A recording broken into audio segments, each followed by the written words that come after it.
What's good, everybody? It's your boy Sunny, and I'm back again with another episode of Sunny Talks. And on today's episode, we have a new guest. We're here with Drake, not the Drake you may think, but Drake. What's up, bro? I'm doing well. Okay. So on this podcast, we basically talk about each other's about the guests' lives, and we start from the beginning, try to like earliest memories, work our way up to present day. But before we get into all of that, can you let the people know who you are and where they can find you? All right. So my name is Drake. And where you're Uh, from, sorry. I'm right now I'm currently in Utah. Nice. If you want to find me, you can definitely find me. I have a Reiki business. It's called Zen Star Alchemy. I'm Mm. on Instagram and Facebook. You can also look me up on the website, which is just ZenStarAlchemy.com. And what is Reiki? I've heard that term before, but what is Reiki? Reiki is an energy healing modality. Nice. And these type of things, you do them like the people come in and you get a sense of their energy and cleanse it. Yeah, I can do something like that. I work with the energy centers, like the chakras. I also do many other things like guided meditations, like guided visuals.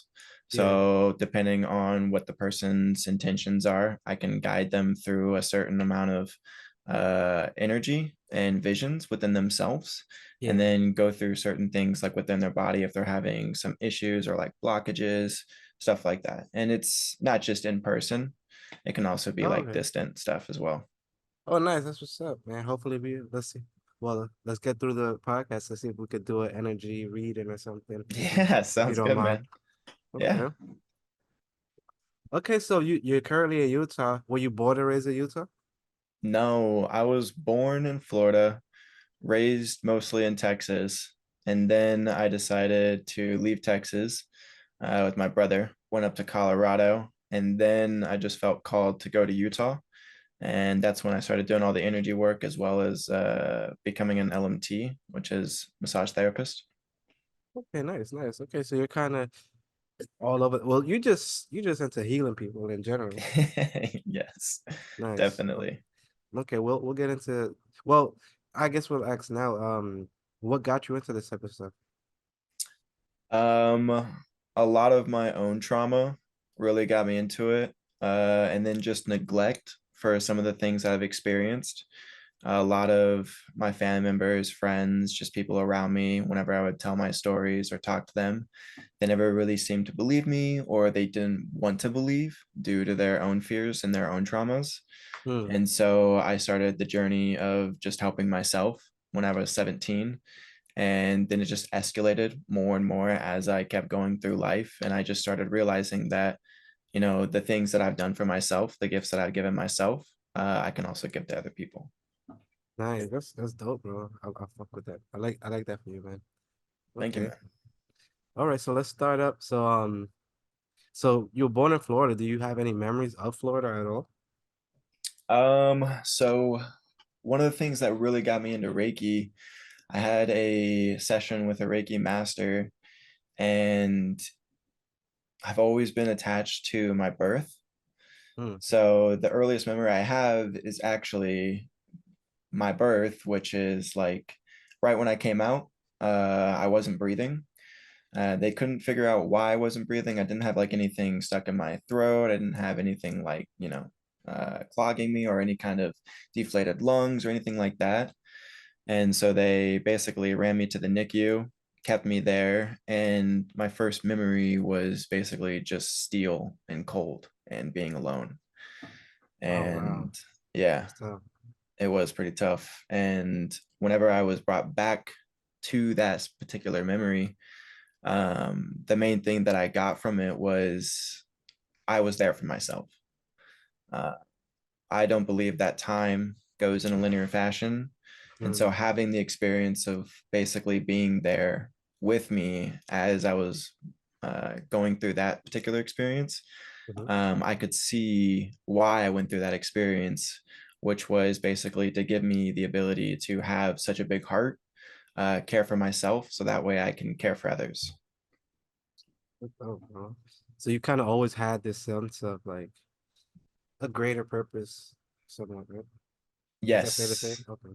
yes, Okay. definitely. And wow, that's so you said your earliest memories is feeling metal and cold. Like, was there any visuals associated with this, or it's just feelings? It's mostly feelings, mostly feeling like I was alone. I was also like whenever I went through this particular experience, I also had like a sense of like feeling all the other uh children, all the other babies that were in the NICU with me. Mm, And like kind of almost like sharing with them the experience of that particular moment that we all shared together. So that made me kind of realize why I'm very sensitive to other people and can like pick on people's emotions and sometimes pick on people's thoughts without realizing that they're not my own. And okay. so, yeah, So okay, so kind of like an empath. yes, definitely. Okay. All right, nice. Okay. That's that's that's deep, bro. Like, I don't even know what to say to that.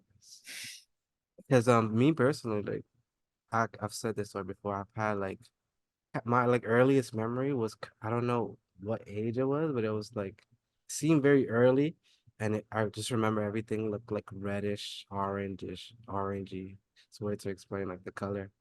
That Yeah. okay, yeah. Do That's why you I think asked. do you think you were like a baby? Yeah, definitely a baby because well, I'm not a baby, a toddler, I guess I'm assuming because Okay.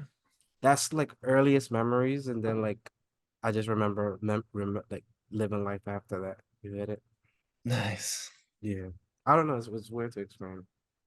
I understand, especially when you're because like the brain doesn't develop completely, and so you're kind of just running off like whatever experiences you're having and the consciousness that you're having at that time. And so for the brain to kind of process that is pretty different than how you think about things, especially as you grow up. Okay. So so any other memories from like growing up in Florida, or you didn't spend that much time there? Yeah, it was about 2 years. So Okay. for like the first years of my life, and then basically from being born, my earliest memory after that was probably when I was like 3. Mm. And I just remember playing in the cul-de-sac that I lived at, and I was like pushing my little sister on this like little car thing that she had. And I remember like kind of pushing, and I like stopped and I looked up at the sun, and she just kept on rolling as I was like looking at the sun and just being like wow, like this is like a very beautiful moment in my life. And to think like that at such a young age, like realizing the world, it was like kind of like it was kind of like that level of consciousness that you continue to evolve as you grow up into like teenage and then adulthood.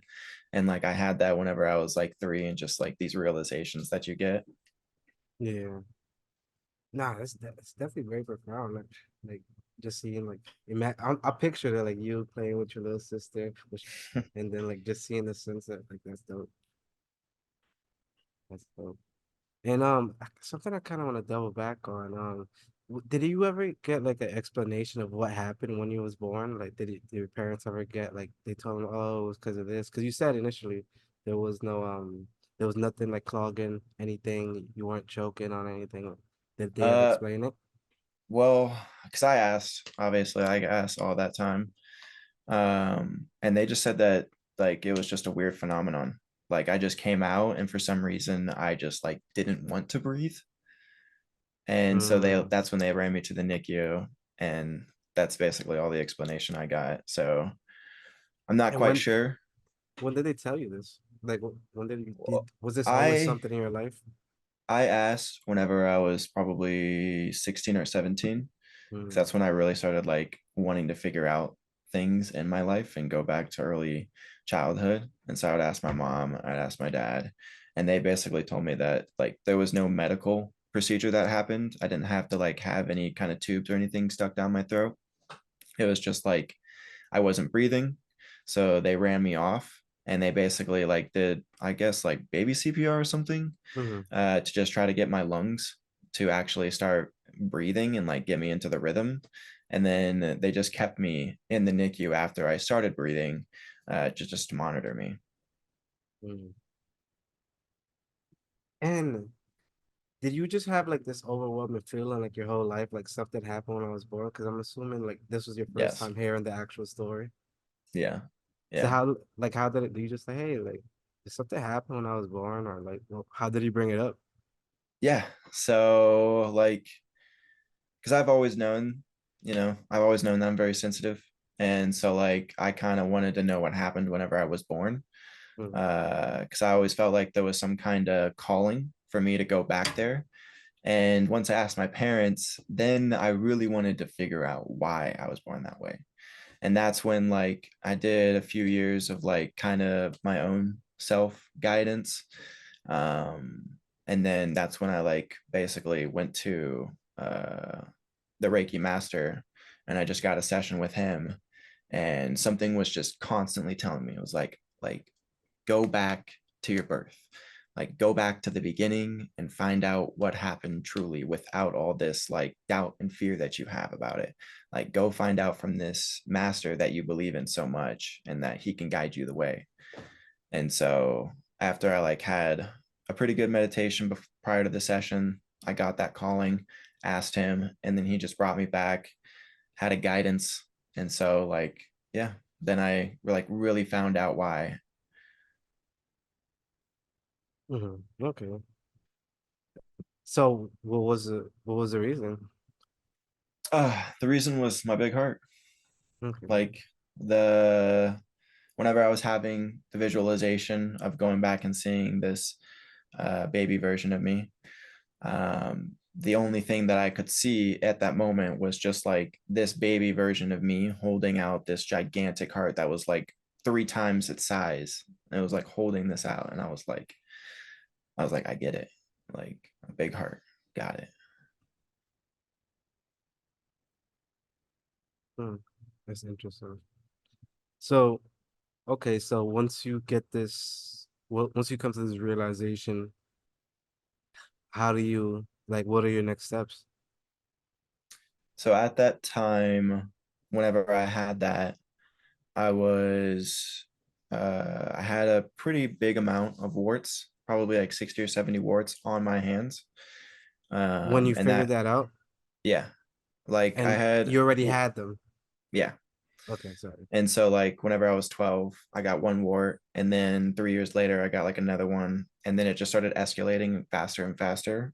Like I got more and more warts on my hands, and then I had the session, went back to baby me, and then basically had this profound healing, and all my warts just started disappearing. Mm, And whenever I was talking to the man who did the session, he told me that that was my leap of faith. And he told me that basically that was like that point of no return, like when you want to advance your consciousness, when you want to find out certain things about yourself, when you want to become a healer, you go through a series of like basically trials and tribulations. And so, like, for me, that was my leap of faith that I had to take in order for me to actually start heal myself. And my warts started going away one by one. They just started like basically getting black under them. And then they would just fade. Like they would just like cease to exist after a couple of weeks. And mm. within 2 months, they were all gone. And I hadn't felt what my hands actually felt like for years. And that's when it like dawned on me, and I was like, I could actually start doing stuff now. Like I don't have to worry about like doing any kind of hands-on with people. And then I was like, something I've always wanted to do is become a massage therapist, because that goes along with the energy work that I want to do. And since Reiki, you're not really supposed to do like hands-on stuff. It's more of Mm. like a light touch thing.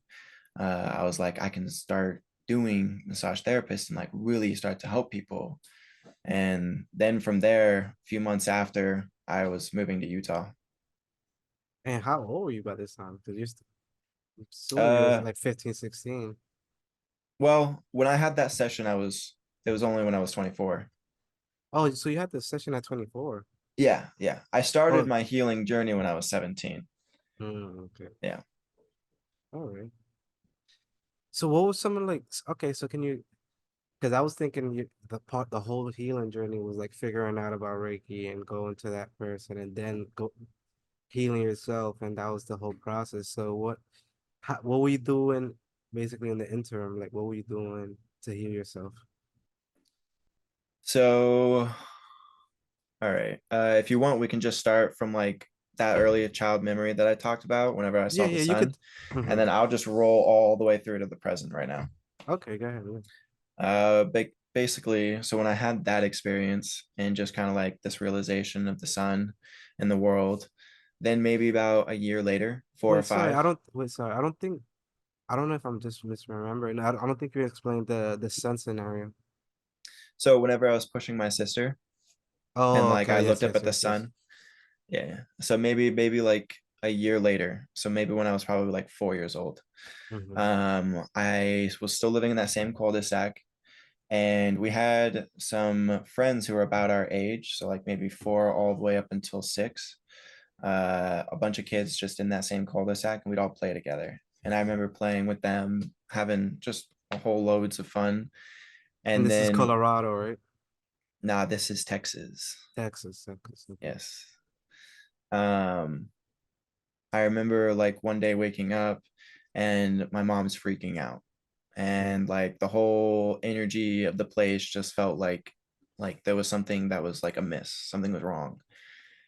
And I found out later that evening that one of the kids in the cul-de-sac got hit by a car and died. And my mom, 1 or 2 weeks later, decided to go over to the mother whose child died. And I went over there with her. mm-hmm, And I remember going into the house and meeting the mom and seeing the kid. And I was like so confused because I was told that he wasn't there anymore, that he wasn't physically around anymore. But I was seeing him right next to his mother. And I was like, hey, I don't know why you guys are freaking out about, him dying, but he's right there. Like he's still here with us and he's trying to talk to you. And the mom started like breaking down crying. She started getting a little angry, being like, how could you say that? And that's when my mom like grabbed me and she said she was sorry to the mother. And then my mom took my hand and we walked out. And I remember seeing the boy and just him saying thank you for trying. And then my mom scolded me, being like, hey, you can't say those things. Like, you can't say those types of things. I don't know what you're thinking. And basically, at that point, like, my ability to see spirits mm-hmm, started to dwindle at the same time escalate because I didn't realize what ability that I had at that time. And so from then on, I didn't really believe it. And so it kind of just like bottled up within me. mm-hmm. And so the next memory that I had was Okay, basically okay, 1 second before we jump into that next memory. Um, as far as seeing the spirit, how did he look? Was it just regular? he looked just like the kid. Like he Okay. looked like he hadn't aged, he hadn't grown anything. He even looked more physical. Like he looked like he was actually there to me. Mm, Like he wasn't some like see-through ghost type of thing. It was like he was actually there. And then okay. as I was walking away, I felt like, because I didn't really like look back, but I felt like he was like fading. Like it felt like he was like Mm, moving away. Like that was basically his way of trying to reach his mom. And so basically, since I had told his mom that he was still there and that he was still like basically trying to reach out to him, that was like his like, okay, thank you, like now I can say goodbye because she yeah. knows that, you know. Mm-hmm. Damn, that's crazy, bro. Not crazy, but it's like it's a lot. 'Cause I could just imagine just like as a kid seeing your friend, and it's like, whoa, what's going on? Like, Ma, he's right here. He's trying to say something. And my second question was, What? Because you said that at towards the end he said, tell my mom that. Oh, well, he basically said thank you.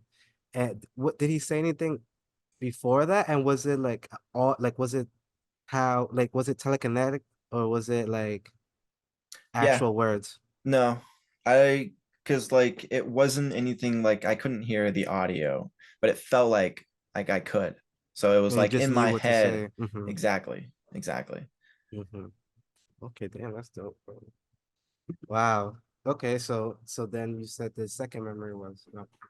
Yes. So the next memory that connects to like all the spirits and stuff was like, so I was about 10, and like by this time I remember a lot of things, but this is the next like I feel like checkpoint that happened with me. And so like all these spirits and everything that I had seen but I never really believed because my mom basically like deterred me away from all that.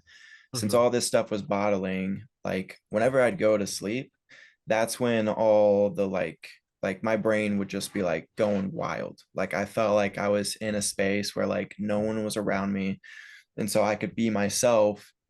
But since I had the fear that this wasn't real, there was like this disconnect from myself and from what I was seeing. So like I would see spirits, like just a bunch of spirits in my room as I'm like falling asleep, and I would see like, the usual like shadows hugging Mm-hmm. onto the corners of the walls. And then I'd see Seen like that. little ball spirits, weird ball spirits, The just like orbs. floating by. And like some of them had like dangly legs, some of them had weird appendages, and like, feeling like there was something under my bed, feeling like there was things in the closet, all the usual like things that kids see before they go to bed. Mm-hmm. And so, since I didn't want to believe any of that stuff was real, and I felt like I was basically backlogging all my ability, they started to manifest in my dreams. And that's when I started having night terrors, Mm-hmm. which is basically sleeping nightmares or sleepwalking nightmares. And so, like, I would act out in the most strangest ways. And I had my first night terror in this house that me and all my other siblings thought was haunted, Mm-hmm.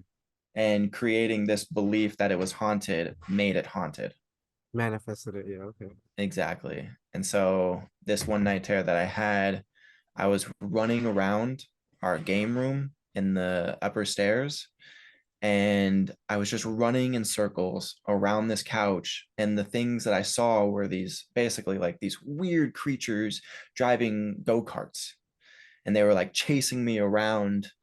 And oh, just very weird looking. Some of them looked like sharks, some of them looked like clowns, some of them looked like weird like something you'd see out of like a little kid's horror movie. Mm-hmm. And yeah, and after that, like it just escalated further and further, because that's when I started telling my parents, hey, I'm having these weird encounters and night terrors. And, they're hearing me in the middle of the night screaming, hey, girly. Was that your And dog? that was A in, cat. yeah. Yeah. Okay, yeah, cats are vicious. They can be at times. Yeah. Okay. No, so yes, you were telling them that you started get see and you tell them you started telling them about the night terrors and they were actually like witnessing it also. So yeah, so what happened? And also I feel like I probably should have asked this earlier, but where does religion play a place in your life, but does it even at all? It does. Okay. My parents tried raising me Christian. Mm-hmm. And so it was like on and off consistently throughout my life, which seemed very like it didn't get like a big hold on me. Mm-hmm. And so when the like push came to shove and they were really trying to get me to be Christian, um, I pulled away, and then I would go back into it because I wanted the approval of my parents. Due to them not believing any of the things that I would tell them and all the little weird Mm. spirits and stuff. And so like I wanted them to acknowledge the things that I had seen. And And sorry, and what was it that drew you away from it? Was it the just the the actual experiences. experiences I've had. The No, I mean Bible, from religion. Oh, from okay, sorry, continue. yeah, My yeah, bad. So. yeah. The experiences I had, just like the whole Bible, Christianity, it didn't seem to fit anymore. Like for me, I felt like it was limiting, Mhm, and there was so much more than what religion, what Christianity had taught, and I felt constricted. And so then I started exploring a whole avenue of other things, and I realized that it's just like for me it was very limiting, and I couldn't do it anymore. okay, I get it. And I mean, definitely, especially since if you're going by like that, like you're going to church and listening to those sermons, and that's what you're following. Because that's kind of like that always threw me off. Like I said it a million times by now, but like when you go to church and like we're gonna read Psalms 22 and then we're gonna go skip to John 5 6, but then we're gonna go through John 10 and then we're gonna go to Revelations. You get it? It's just like why are we like skipping around? Like why don't we read through and then like Yeah, mm-hmm, yeah, like they're mm-hmm. piecing like a puzzle that they want to piece together. Because it's all about their narrative, so they try to pick the Yeah, right ones to fit that narrative. yep. Yeah. Okay, yeah, so where were we before I asked about the religious? Okay, so the second member, you told your parents and what? Okay, so yeah, and so basically from that point I didn't have any night terrors for maybe about 3 or 4 years. It just kind of like died off, and I didn't like see anything or feel anything after that. And then one night I had a night terror where I was in hell, or what people depict as hell.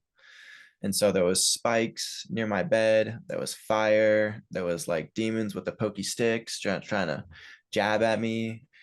And then I remember my mom coming in my room because she heard me screaming, and she like gets me out of my room, and she says, "Put on the neighborhood," and then brought me back. And then I went to bed. And then about a week or two later, this is when I started experiencing very intense things. Um, and I woke up, I went to go get something to eat. I was the only one at the dinner table. And I remember just feeling this intense void energy. Like it felt like everything around this energy was just getting sucked in, and there was like nothing beyond it. And like described as void because it's almost like a black hole, but there's nothing on the other end. It's not like a tunnel, it's just like nothing. It felt like nothingness.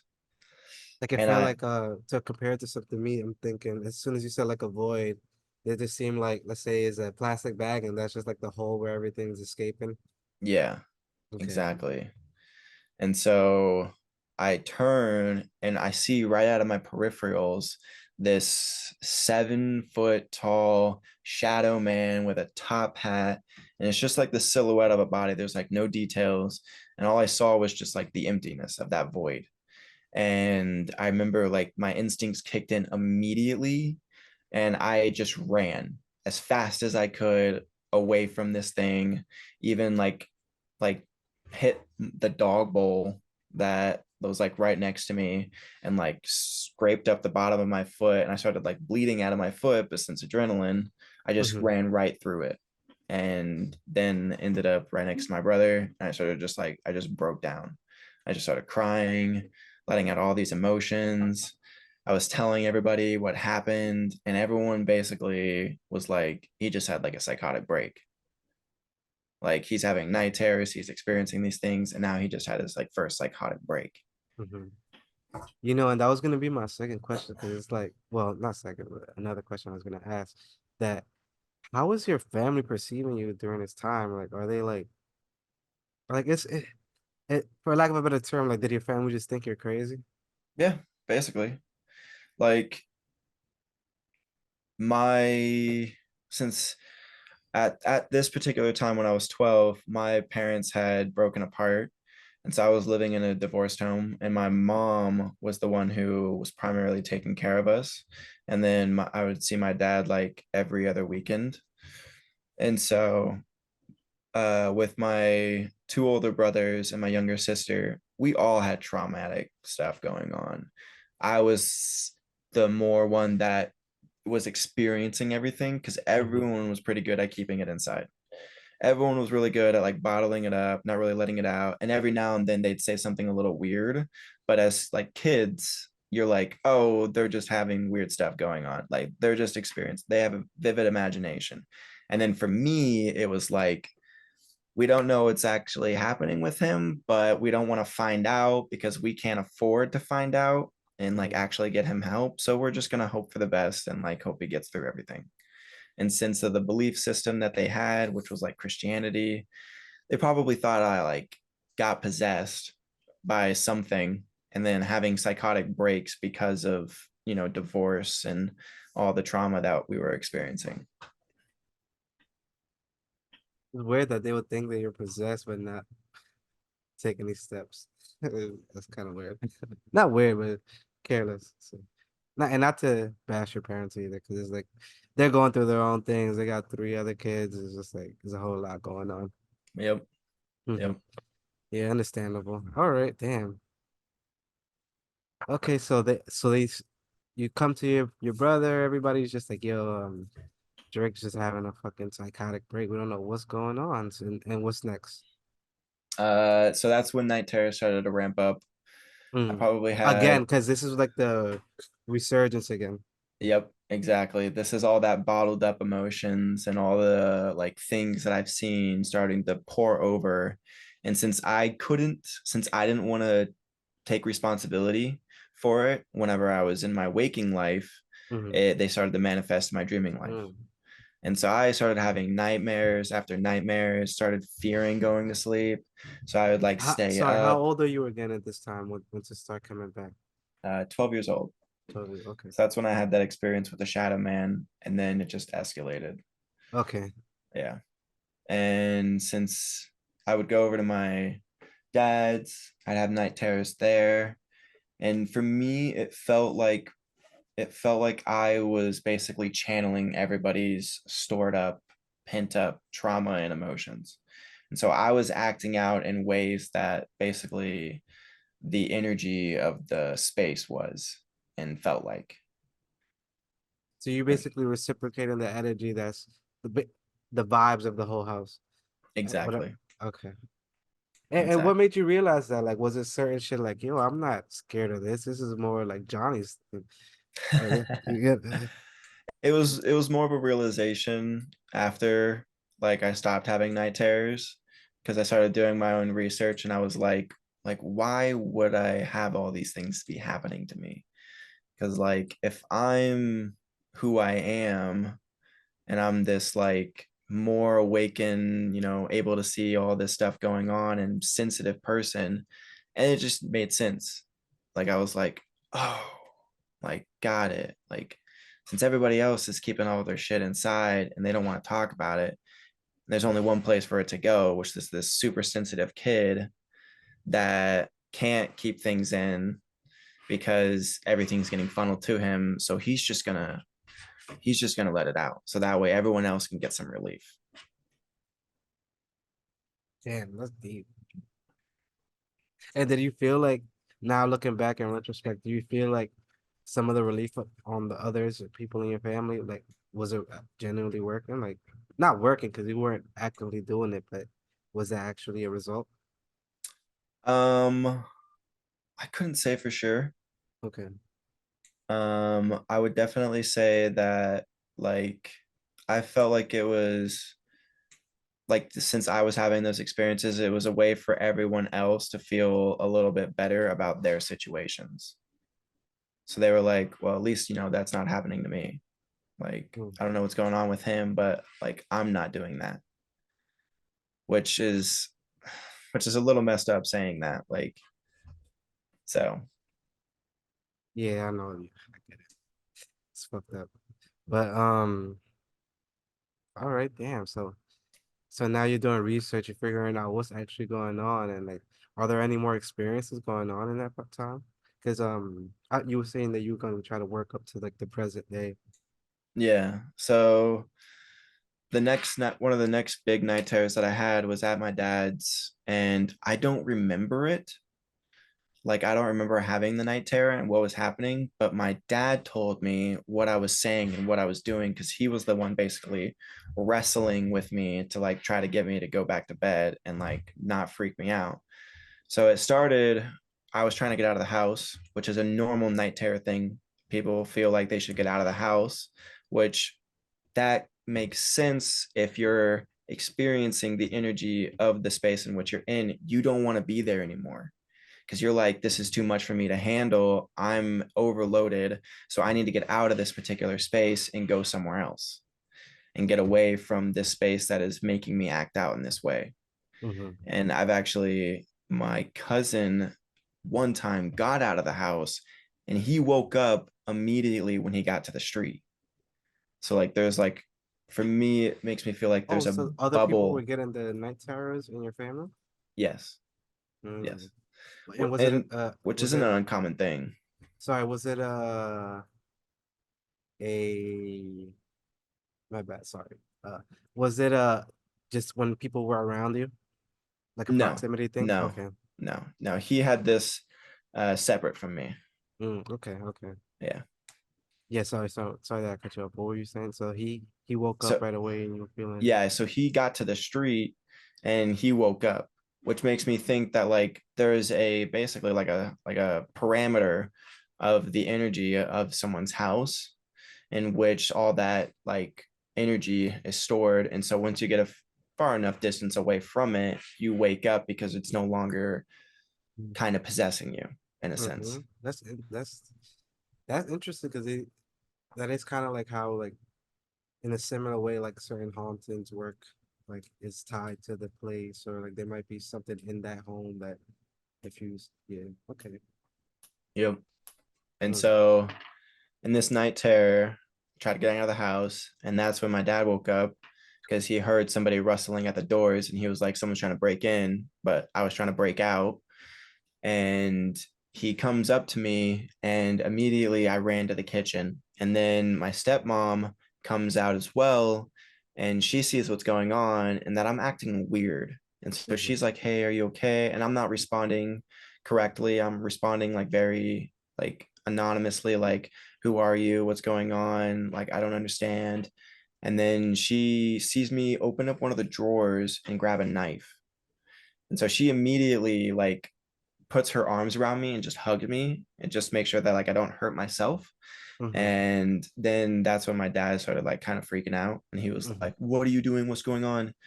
And when you're in this particular night terror state, you don't necessarily have full consciousness of who you are, your the space around you, who the other people are, because you're in this other reality of your dream, and not every dream you're yourself. mm, And so I was in a particular state in which I thought my dad was the devil. And so I called him the devil multiple times. And then he wanted to pour water on me. But luckily, my brother woke up. And since he had experienced me having night terrors before, he goes, "You can't wake him up and you shouldn't try to wake him up." And so basically, my dad had to like hold me and grab me. And he took me to the shower and just like turned the shower on and basically just held me in the shower, trying to calm me down in warm water. And then he had to dry me off completely. And then he put me back in the bed. And so when I woke up, I didn't remember anything. I was in a whole new area from where I went to bed and I had different clothes on. And I was like, what the hell happened? And so that's when my dad told me about the experience. And yeah, so interesting. Like that was one of the next ones that I had. And I've had friends ask me, friends who actually believed, and they were like, "Do you ever feel like you actually got possessed from another space or like from another place and that thing followed you home?" And it made me think about this one place that I used to visit whenever I was probably 13, probably 13 and 14. I was in middle school. And I would go to this place this was and a all, physical place, sorry. yeah, Okay, physical continue. place in the neighborhood. It was like right outside the neighborhood that I lived.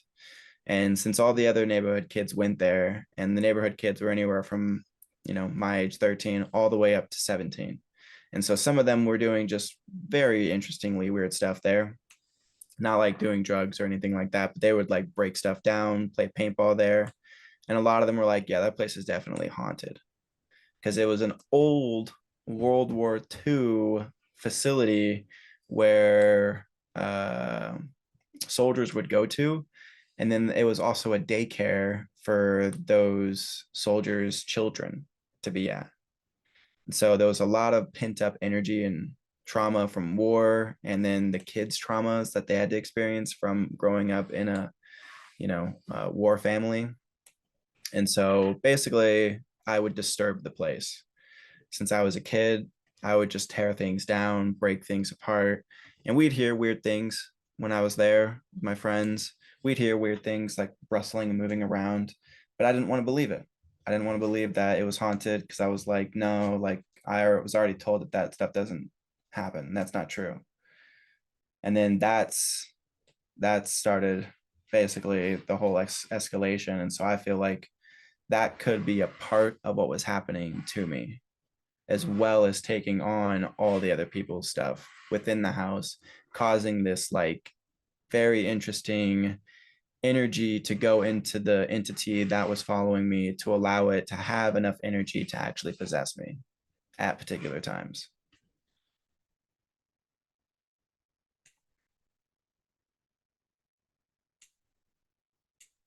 Do you actually feel like you were actually possessed though? I feel like I was. I feel like there was a belief behind it, and since I wasn't acknowledging it, it basically took over Mhm. to tell me what was actually happening. But since I believed, one, that it couldn't be real, and two, I feared it actually being true. And so with that fear and the fear and the holding back on it, it basically like spilled over, like trying to fill a cup, and like it Mm. started to fill up and just pours over. And so like whenever it would pour over, that was its way of basically releasing. And then it would basically hold until it bottled up far enough more, and then it would come out again. And I don't think it was like an evil or negative possession. It was more of like a trying to get me to wake up possession. It was like you're in denial of your abilities and your truth. And so I'm going to basically keep pushing and pushing and pushing until you let that fear that you have and you let it go. And Okay, yeah, so, because I was also thinking like when you were first saying like your friends were asking you like, oh, do you think like it's when you go to these places or whatever? But most I was thinking like maybe it's because you're already spiritually inclined. So it's like once you step into these places where there's already spiritual activity, they recognize you and they could probably like, oh, let me latch onto this, or like maybe this guy can help me. Similar to how your friend who had passed away saw that you were there, or he was probably just present anyway, or he you gotta like it's like it's making sense to me. It's clicking in my head, yeah. Okay, no, so okay. continue part of me. Um, so the night terror that I had Mm-hmm. at my dad's, that was when I was about 15. And then they kind of faded away again. And I didn't really have another night terror because after that time, 16, that's when I started experimenting with psychedelics. And so these psychedelic experiences, for me, they felt like releases. Instead of it bottling up within me and spilling out through my dreams, now I was able to actually experience these things, and I was starting to believe in these things that were happening because of the psychedelic experiences that I was having.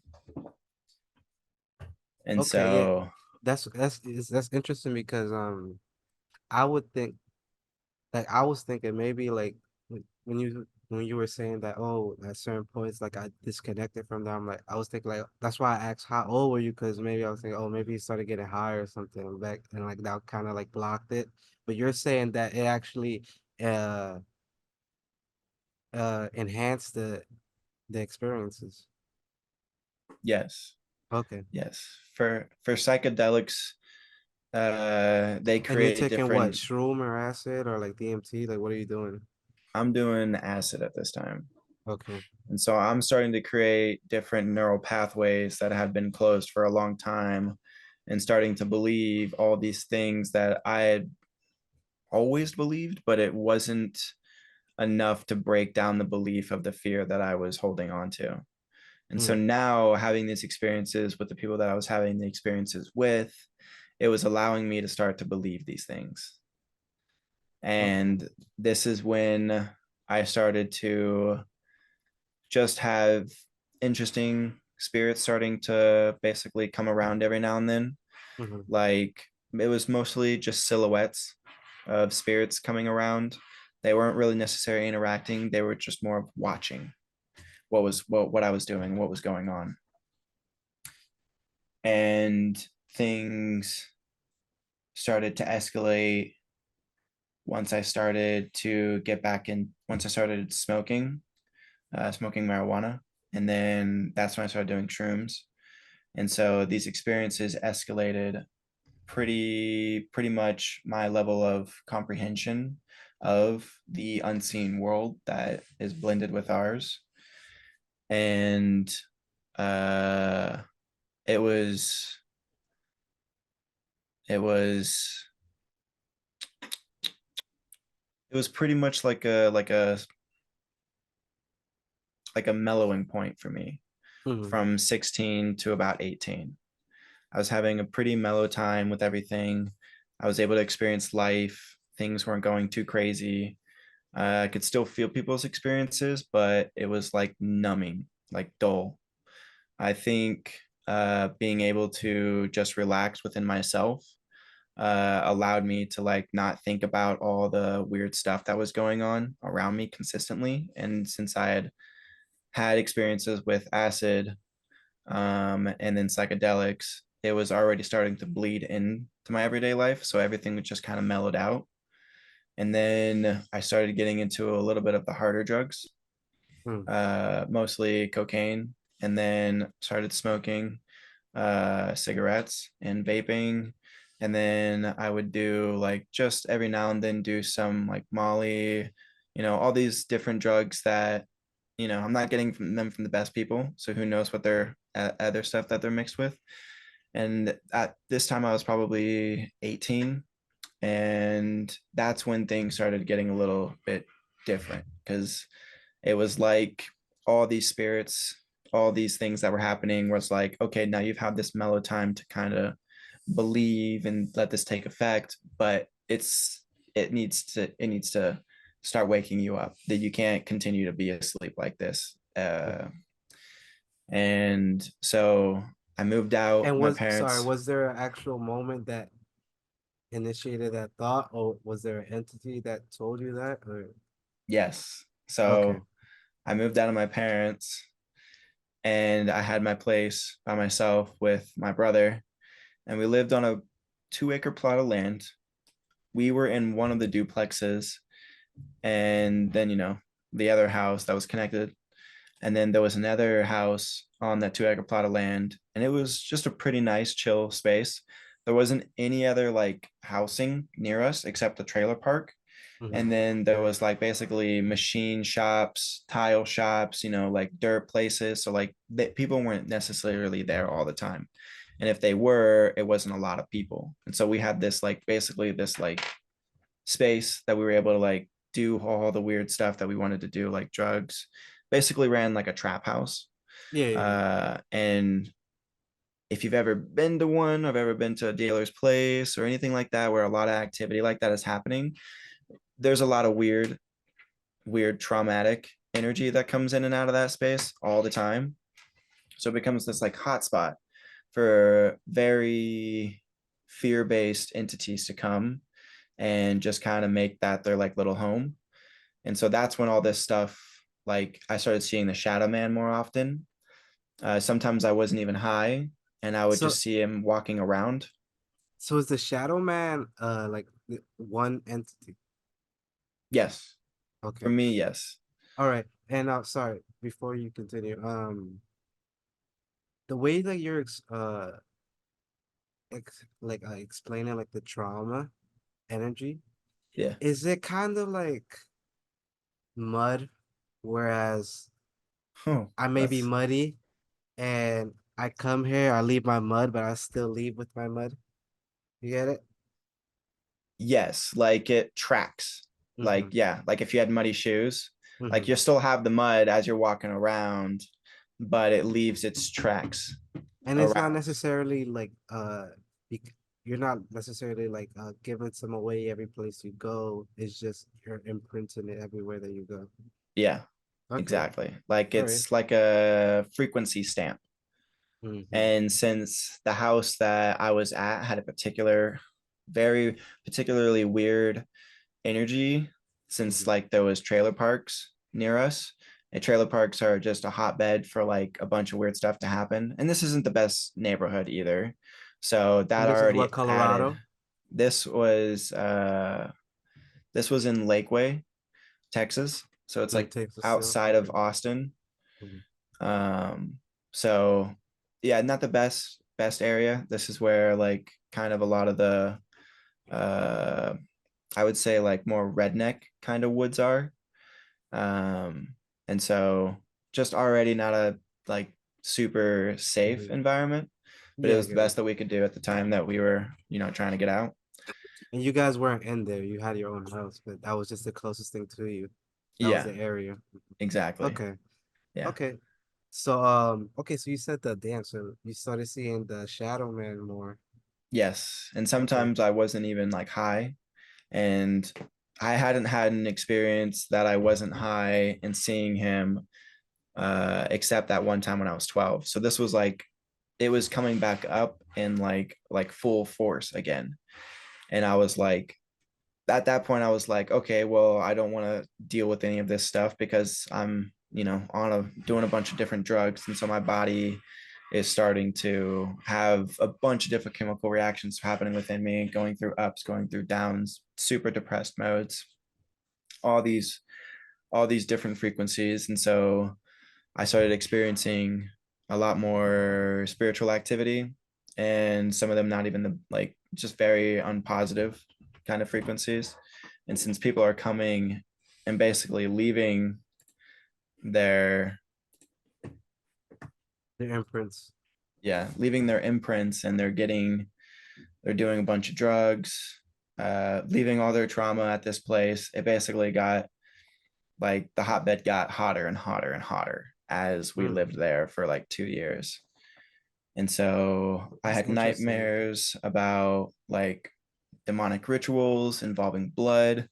Sometimes I would be so high and just out of my mind that like I would look out of my window into the backyard, and I would see like what looked like humans, but I know that they were just like little, just negative entities just running around the yard and like doing just a bunch of weird stuff to the yard, almost like they were setting up some kind of grid or something to Hmm. like harvest the energy of the place. And since I would trip there a lot, I would see a bunch of spirits whenever I would be tripping, and just very interesting like energies coming from my room, like like the movies. Whenever you see the movies and it's like you see that like dark shadowy stuff coming out of one room and you're like, oh, that's where the thing lives or Hmm. whatever. That's what it felt like was coming out of my room consistently. Mm. And so it was like my room was And a this was solely place for because, them. and this was solely because you were at the trap house where you were collecting all these energies because you're already spiritually inclined. They attached to you, you bring them back home, and now you got all the energy from the surrounding neighborhood. Yes, Okay. yes, that and people coming in and leaving their imprint as well, you know. Hmm. Oh, And so because since people was pulling up to your house too, also. Okay. exactly, so we would have parties Mm. uh constantly, like almost every weekend we'd have like a party. And so people coming in, people getting fucked up drunk, just telling us their weird ass stories, bringing all their stuff and then just leaving it at the door when they leave. It's And it's interesting like you're saying all of this, and I'm just like thinking like, yo, there is something to like a trap house when you act like when people actually come through there, like there's a certain energy or like let's say that it's just like a abandoned crib, like you and your homeboys chill at, like just like there is a certain energy, and I also feel like you're saying like the energies get stuck there, like those places are there is a reason why when you bring like those not necessarily the people but like when everybody's able to come through there and like leave their shit, it does like make it hot for lack of a better term, and it attracts more negative energy. Yep. Yep. And it gives them a sense of like relief since they're like, oh man, I just had like so much fun at this place. Some people can Wow, walk away and they're like, yes. I feel pretty good after last night. Like that was a rocking time. And then some people experience quite the opposite. They're like, I went and I didn't like that place at all. And it's because they might have picked up something before they left, not even realizing they picked it up. Interesting. So Okay. yeah. All right, damn. So tell me more about okay, so what happens next? So so after I've been there for maybe like I would say a year, uh one of my close friends who I knew in high school before I moved out, he was actually my dealer and he had a trap house at this apartment complex, and that's when I first started experiencing like the harder drugs A separate and one or the same one we were talking about? separate one. Okay. So he had his own trap house. Anyways, he had to like move back in with his parents.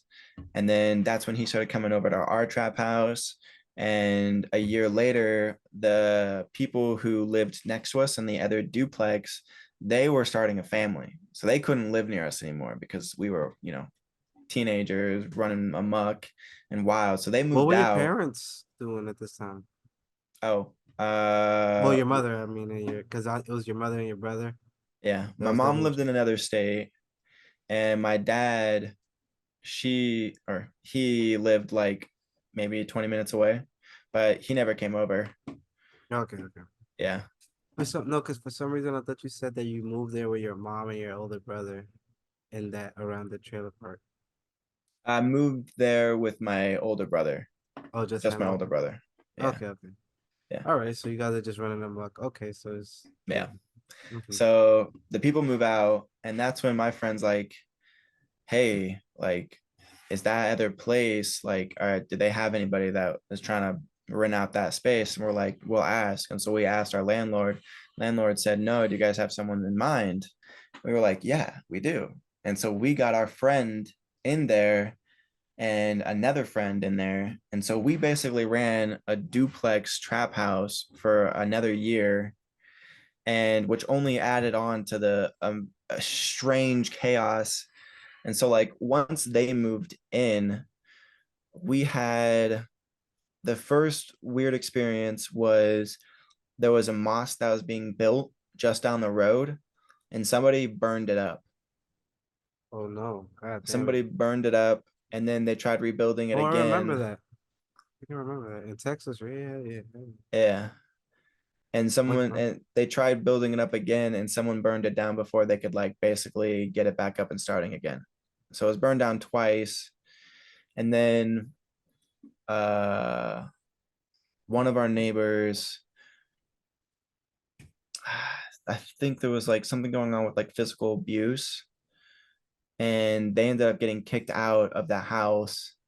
And then the second people that came in, the wife and the husband that lived there, they were getting in fights constantly, and they had a daughter that was 15.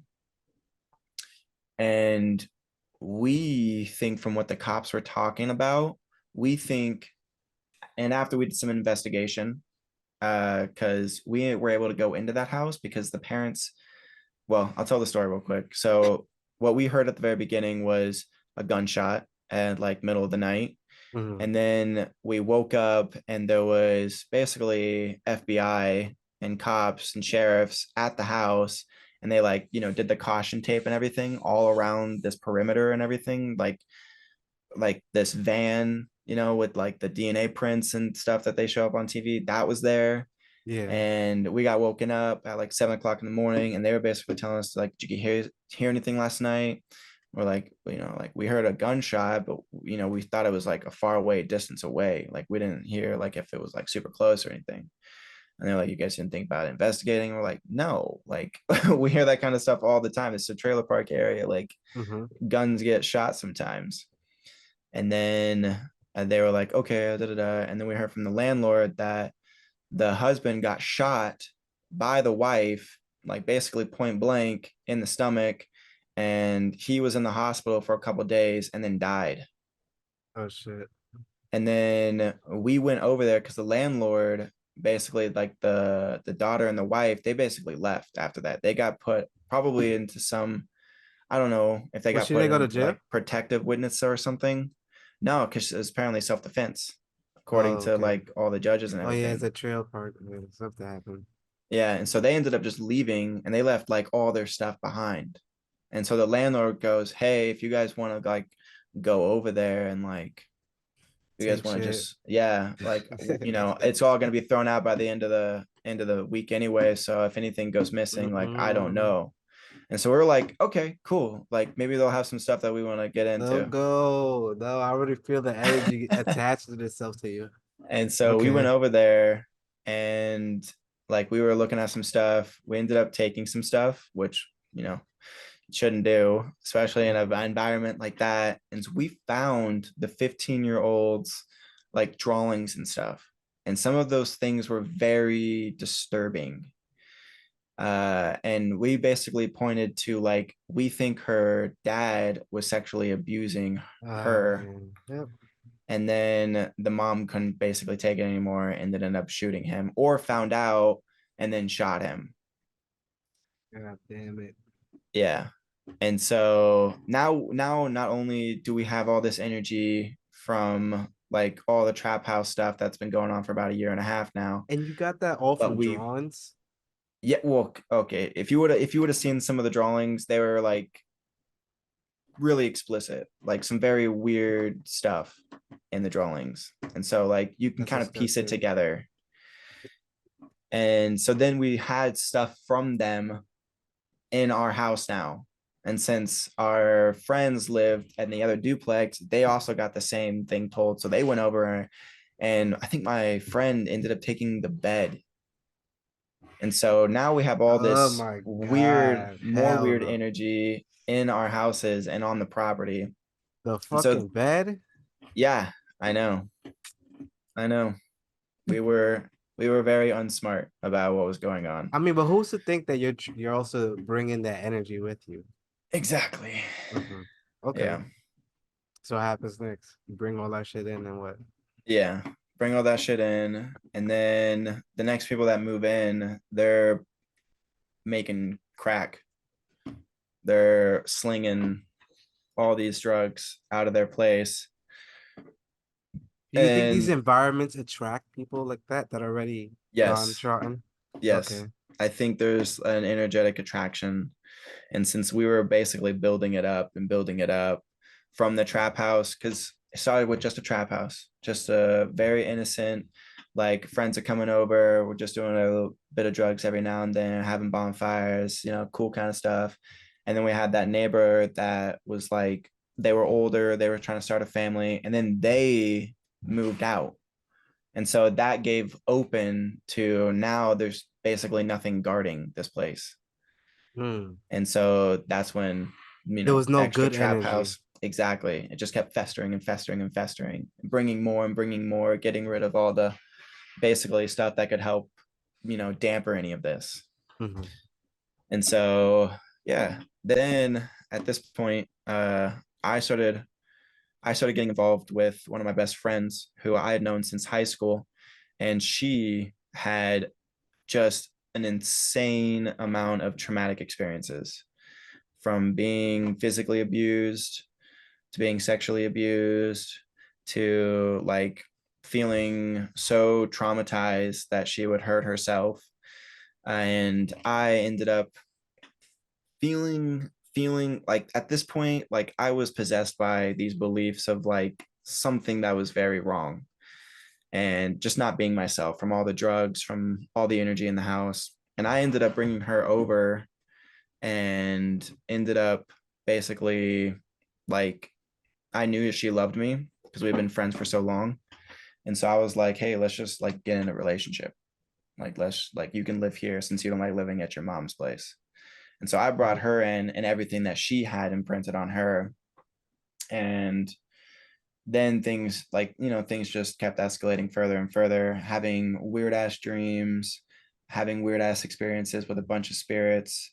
Uh, and things just like got so dramatic. My brother ended up moving out because people started stealing from us, and not just stealing like items, but stealing all the drugs that we were Oh, so you producing. had the packs.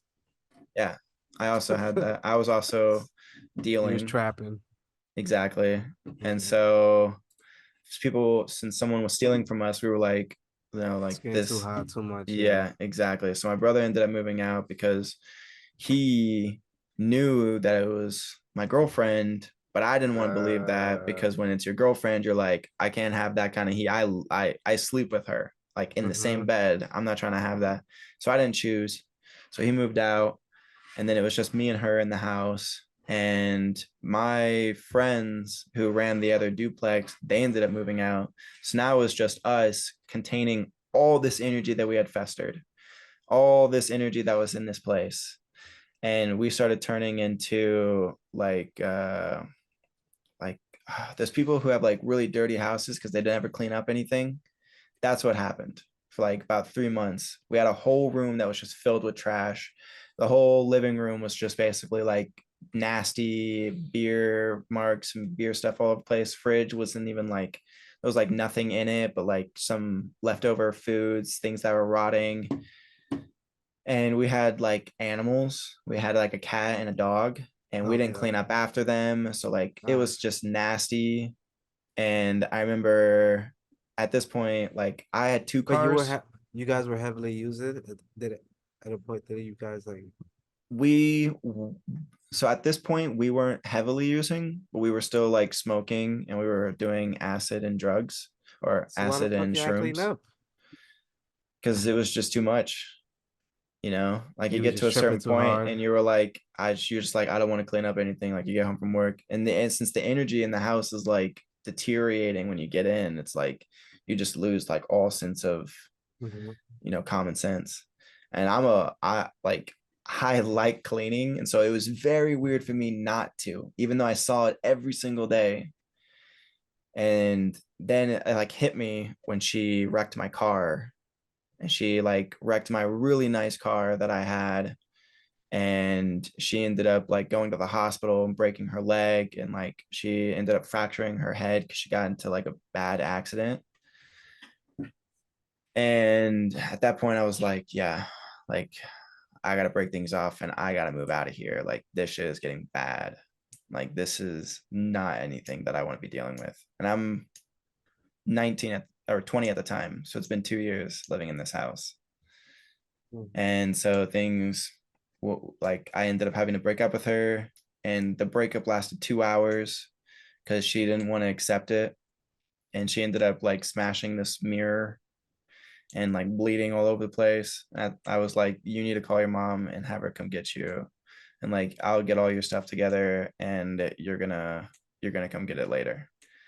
So after the breakup, I woke up the very next day and I cleaned everything. Like I just couldn't live like that anymore. So I started cleaning. Took me maybe 5 hours to clean everything up.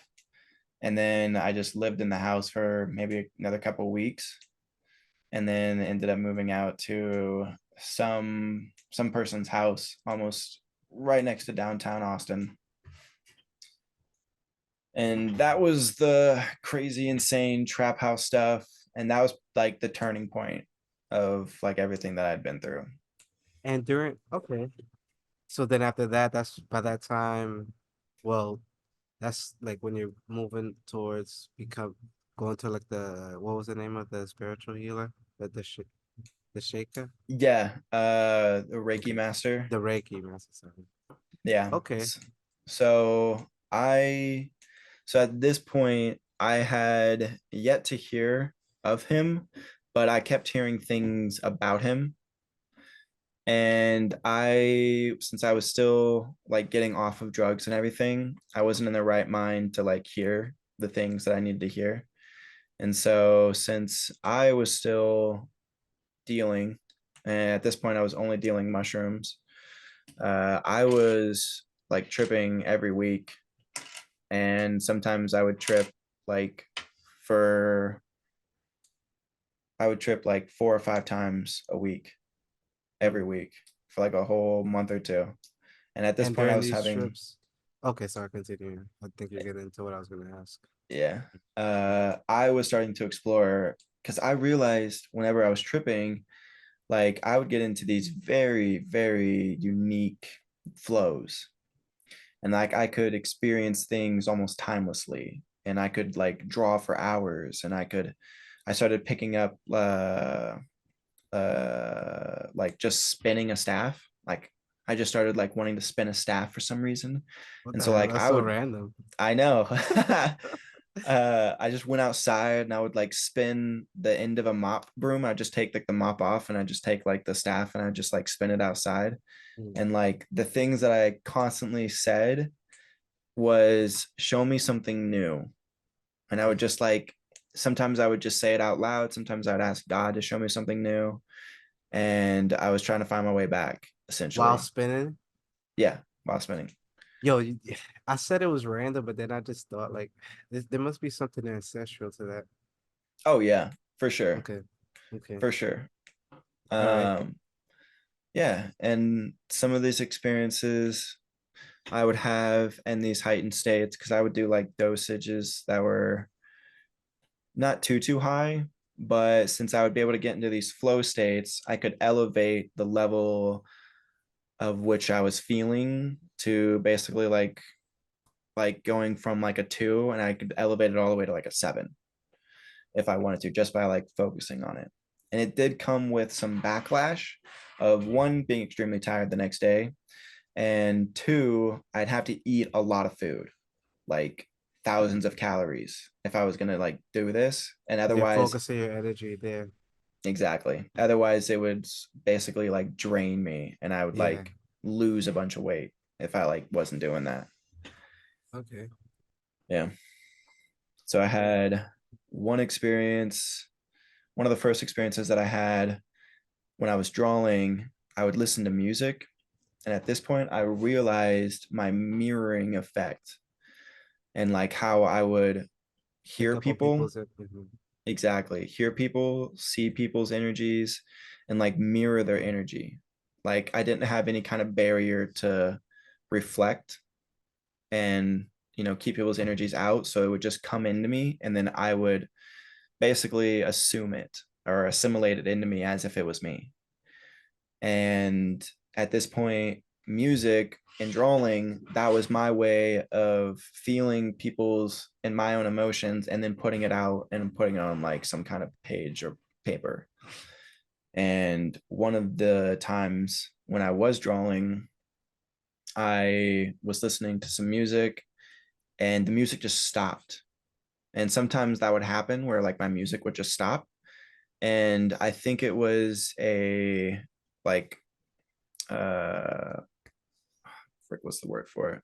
I think it was supposed to happen. Like my music was supposed to stop because whenever that happened, I would basically get stuck with my own thoughts and being like, since I'm tripping, you have a bunch of stuff going in your brain all the time. And so like it would just stop. And then I started experiencing like this weird sensation in my head of like all of these thoughts and all the things that I had just experienced from the past few years and the drugs that I'm taking and like basically figuring out all this like darkness and all these like beliefs that had shadowed my brain. And I started drawing and I started like not being able to focus on my drawing in my hand. I was looking at my hand and I was like stop drawing and it would just continue to draw. And I was like, okay, this is getting weird. The page started like the color that I was using was black and it just started like inking up the whole page, like turning it all black. And Mm. then my vision started fading. Like like the light from my eyes were like basically getting sucked away. And so I couldn't see anything. And once I was in this like dark, pitch black void, even though my eyes were open, Mhm. this like entity appeared, and it reminds me of the main boss or the main entity in Doctor Strange, the first movie, when he Mhm. has to go to that void space and basically defeat this like god that was trying to take over the planet, because that's what it looked like. Like whenever because I couldn't see this entity particularly, but it was like shaping and morphing in all different types of ways. And it was showing me my family, my friends, all the animals that I had had at the time, Mhm. and them being like massacred and dead. And it was it was telling me like things are gonna end, you're gonna die, I'm gonna come and I'm basically gonna destroy everything. Mhm. And I remember just feeling like this isn't right. Like, I don't like this. Somebody save me. Somebody help me. Something come and help me. And then I felt this light, this beam shining down on me. And I got like sucked out of this darkness. And all I could see was complete white. And like there was a figure, almost like people talk about when there's angels and they like come and save you. That's kind of what it reminded me of. And this second entity was like, okay, what do you want? What are your goals? Do you want money? Do you want fame? Do you want women? Do you want like art? What do you want in life? And I remember thinking, I was like, I don't want any of those things. It's like, I just want to be. And it was like, I can do that. And then like snapped its fingers and I like dropped back into my body. And I like, it felt like I had returned to myself, Mhm. and I like fell back into my chair and I was just like crying and laughing at the same time. Mhm.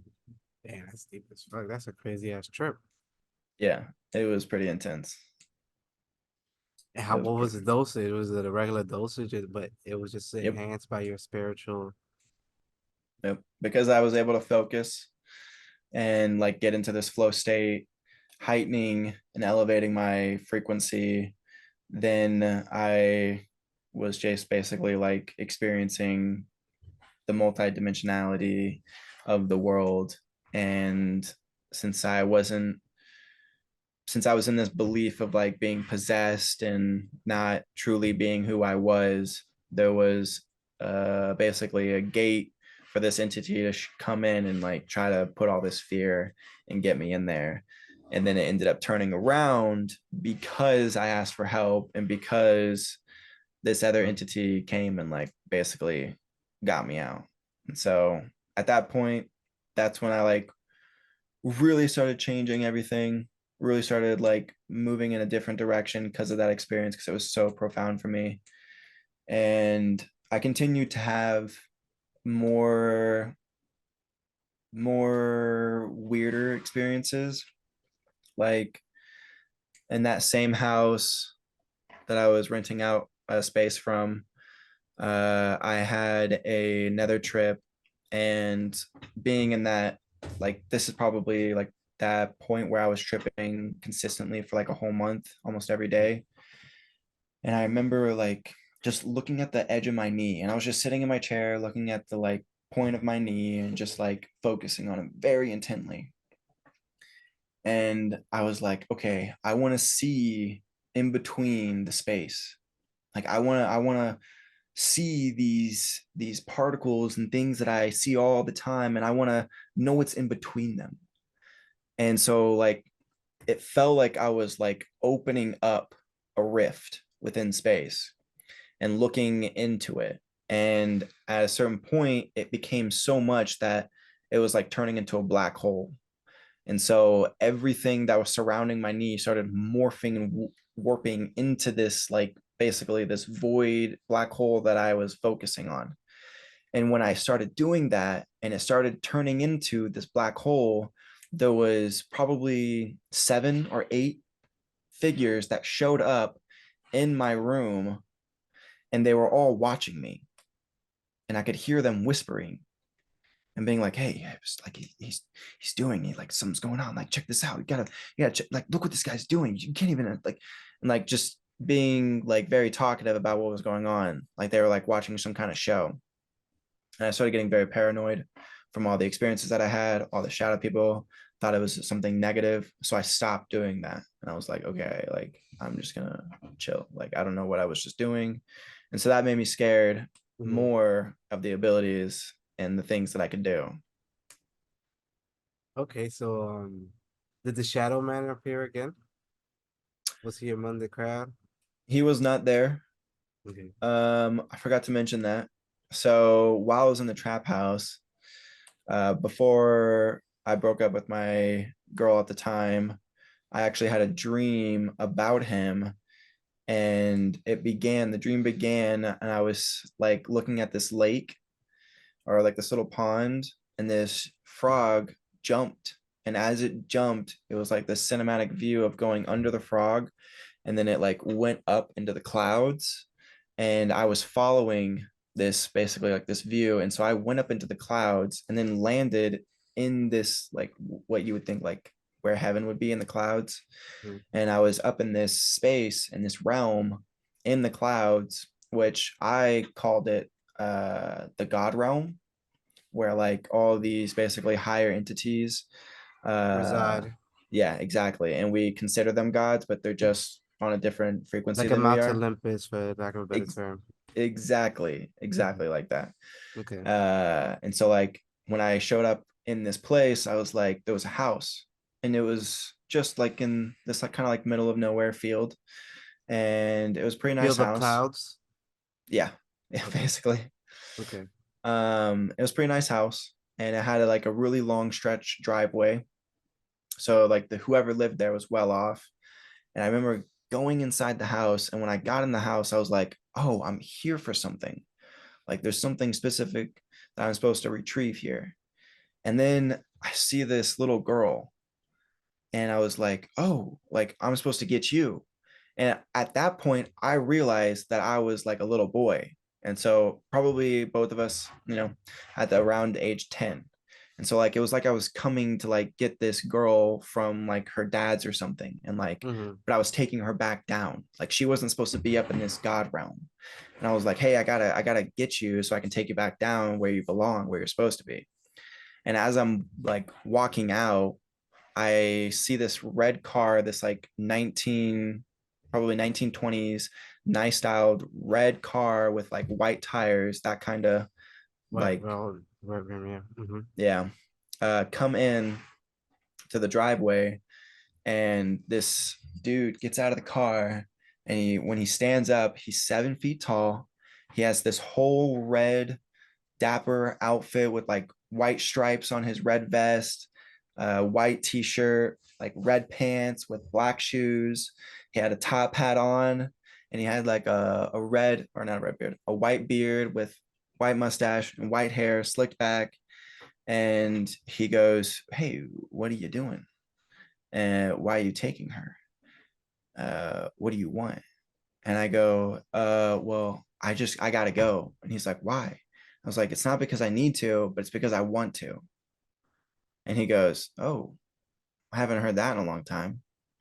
And then I like basically walk off the edge of the clouds and fall back, and I With the wake girl? up. Yeah. And so at that point, when I woke up, I realized that that dude was the Shadow Man unveiled. You think that was And Satan? no, definitely not No. Satan.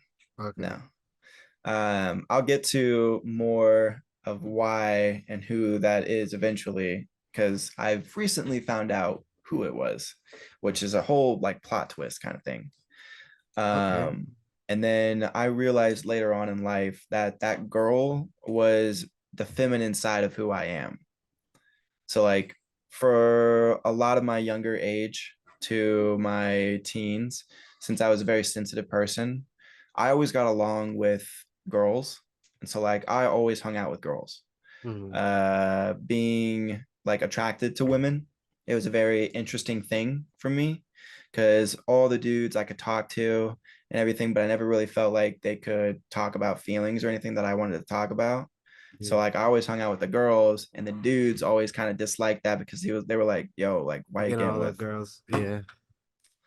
And so like I kind of rejected this femininity within me that Mhm. I already had. And so that rejection led to me completely denying it, and then going back up to the clouds allowed me to basically grab this feminine energy that I feel so strongly connected with and start to bring it back down to who I was and integrate it into who I am today. And that's not to say like I'm in any kind of transition or anything. I'm very much a man, but I Yeah. accept my feminine side as well. Yeah. And that's natural. It's a yin and a yang for a reason. Exactly. Yeah. Exactly. Okay. So, yeah. So that's what happened with the Shadow Man. And after that, I didn't see him. I didn't see him for a long, long time until probably a month ago. I saw him again Popped and out. huh? I say he popped out. He did. And I'll get to that when we get there. Um Okay. so I was in the black hole entities all around me. And then at this point I started getting connected with people who had DMT. Mhm. And so I started experiencing higher levels of frequencies and experiencing more disconnection, the like ability to disconnect from your body and like feeling that like intentional disconnection rather than like, disassociating or something. Mhm. And so some of the trips that I experienced whenever I was on DMT, I always looked at the mirror. I always looked in the mirror because I wanted to know what I looked like. And people talk about you shouldn't look in the mirror. But when someone told me that, they like handed me, my little thing of DMT, and they're like, I'm just gonna tell you this because I feel like I have to. Don't look in the mirror. And I was like, I'm definitely fucking looking in the mirror now. Yeah. Like, I want to know what the hype is. So I got really fucking high, and I didn't get to the point where I was completely disassociated, because I was able to move around. And so I got up and I went straight to the mirror. And when I looked in the mirror, one of the first things that I saw was a skull just on my face. It was just death. And then it was a pharaoh. And like I had gold, green, and blue skin, and then like a pharaoh's crown. And then it just kept morphing, like my face kept morphing into like different faces, like different people. And I didn't know it at the time, but what I was doing was perceiving these other versions and these other lives that I had lived. Mhm. And some of the other DMT experiences that I would have would be like astral walking. And so I was listening to music, and I like shot through and went through that bubble people talk about. And when I like reached the other side, I was basically like right on top of the bubble. And I had this very hippie African American man with a freaking fro with go-go boots and like a whole white outfit, like a onesie one outfit, like from 1970s. And he goes, "Are you ready to boogie?" And I was like, "What?" And so as the music is playing in the background, like Guitar Hero kind of setup showed up, and it was like this rainbow Guitar Hero setup line. And he goes, "Let's go." And so he starts dancing. And as he's dancing, the rainbow setup that's happening starts to like come in, and he starts like hitting like rainbow notes and whatever. And I start doing the same. And I was like boogieing with this man. And then as I like came down from the high, I basically just like dropped right back down into my body. Mhm. Yeah. Yeah, that's crazy as fuck. Yeah. That's dope, though, bro. Like, those experiences is like, I mean, I wish all I get is fucking sick sometimes when I get too high off the weed. It's manifestation.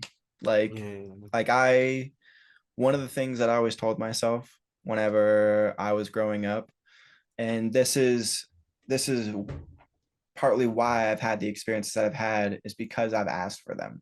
Okay. Like I've Right. had many checkpoints in my life. Once I hit like 17, I realized that I could manifest things, and that realization didn't always stay conscious. Sometimes it was very subconscious, and I would just hit these moments of like peak realizations, and I was like tapped in, and I was like, oh, like let me ask for what I want. And so like whenever I was in the trap house, one of the things that I asked for was to give me the shittiest shit, some of the shittiest shit, so that way I could experience it now, so that way I could grow and learn from it rather than experiencing it all like cycled through and littered throughout my life. Mm. I was like, just give it to me all right now, so that way I can become a better person later on. And so, you know, God, universe is like, all right, you want this stuff? Like, here's all this fucking junk and crap, and you're gonna just have all these very extreme traumatic experiences because you asked for them. And then that's when I started like being like, okay, well, I want these different experiences to happen. Like, I want to go through some more spiritual things and like have these very unique storytelling experiences. And, you Okay. know, that's when I started like doing all the DMT, all the psychedelics. I even had one experience is whenever I was doing this DMT slash mushroom phase in my life. And I got very, very sensual with myself. And I remember I just went to go lie down on my bed, and I wasn't touching myself, but I was vividly imagining like this very icy Russian, big, thick 6'4" dude, and this very beautiful African American woman was like mossy and lava, and they were making love. And I was experiencing this within my body, and it was very stimulating to say the least for me. That's interesting. Never heard of that. Yes. And do you think those people was someone actually in the world, or was it just a I think it was just like a manifestation of my yin and yang. Like, and they were okay, like merging and like, yeah. okay, all right. Oh, damn, that's a lot. So, all right, continuing the story because I need to. I don't know how much time we have left, and I need to figure out who this shadow man Yeah. is. Okay. Okay, so 20 years old. I ended up moving out of this man's place that I was renting, and I went to go live in Georgetown. And this is like I was probably on like I was like on a pretty good up streak when I Mm-hmm. was living with this man. And then I left my job and I went to go live with my stepbrother. And my stepbrother was a hoarder and he didn't clean up after himself. So when I got there, I was having like PTSD from whenever I did that Yeah. myself. And so I cleaned up after him and I like made food and everything. But then I started relapsing because I couldn't handle it anymore. And so I was doing just a bunch of shrooms. I wasn't working for like a whole month. And I remember just one day, like I was like, I can't live like this. And so I called up my stepdad and I was like, hey, do you think I can move back in with you? And he was like, yes, like you can definitely move back in with me. And so I moved down to Houston from Georgetown. And at this point, since my stepdad and my mom, they were both like drinkers. So they always Mm-hmm. had liquor in the house and they had a lot of liquor. And so I started becoming very into that because I stopped smoking weed and I stopped doing a lot of hard drugs and I didn't do any psychedelics because it's hard to do that when you're in your parents' house. Mm-hmm. So I just basically drank a lot while I was finding a job, and being back in this house that I had had some traumatic stuff happen to me, and being in this house where like my brother, my sister, my stepbrother, we all lived in this house, and there was just some trauma stuff that happened from like emotional abusing and physical abuse. Not a lot of physical abuse, but every now and then just like this chaotic kind of energy in this Mm-hmm. house. Being back there, it affected me, and so I started like drinking, just not making smart decisions. And since I was like spiritually awakening, I was doing some like contract stuff. Some of the contract stuff wasn't like like it's not dealing with any kind of demons or devils or anything. It was more contract stuff for myself, like Mhm. making contracts with myself and like basically signing them and making sure I uphold them and then falling through on them. And so it was like I was hurting myself, losing my trust. And so I was just doing some very interesting kind of like grids and energetic work that wasn't necessarily working because I was like drinking and getting possessed by these spirits, Mhm. um, and doing some like at one point I had this like crystal grid around my bed, and I had decided that I was going to use my blood for this particular session. And so I like basically put my blood on these crystals, put them around my bed. And then that night, hey, baby, that night I had a dream. And since I've had night terrors, since I've had all these weird dreams, since I've experienced sleep paralysis, I know how to wake myself up. It's just like it came naturally after a while. There's just like this way that I do it. And in this particular dream that I was having, I wasn't able to do that. Mhm. It was like I was hitting this wall and I couldn't get out. And I just remember I was like, okay, like just calm down. Let me try again. Okay, just calm down. Let me try again. And I was in my room in the dream. Nothing had changed. Nothing was different about my room. And I see this cat that wasn't my cat come up to this chair next to my bed. And then this woman walks in and she looks like my sister, but I don't think it was my sister. It was just like this form that this entity decided to take so that way it could gain my trust or basically manipulate whatever emotions that I had. And so I thought my sister could help me wake up. And I was like, hey, like, could you just nudge me? And the whole time I'm doing this, I'm like mumbling and like groaning and like moving a little bit. And she sits down on the bed. And when she does, she just looks at me with this like disgust, like, how could you be so stupid? Like, how could you be so weak? And like, why did you do this to yourself? And gave me all these like just disdainful looks, and then gets up and walks away. And I start crying. And like, since I can't move, I just feel helpless and hopeless. And then I ended up waking up and I realized what I had done. And I stopped doing those things, basically getting further away from this energy work that I was trying to go to. I ended up switching rooms in the house to the guest room because I was like, I can't be in that room anymore. And I had some other dreams where basically this devil was coming to make a deal with me. And because I remember him holding this platter, like the silver platter, and uh there was like these burgers and there was cash, and then there was like this orb of light.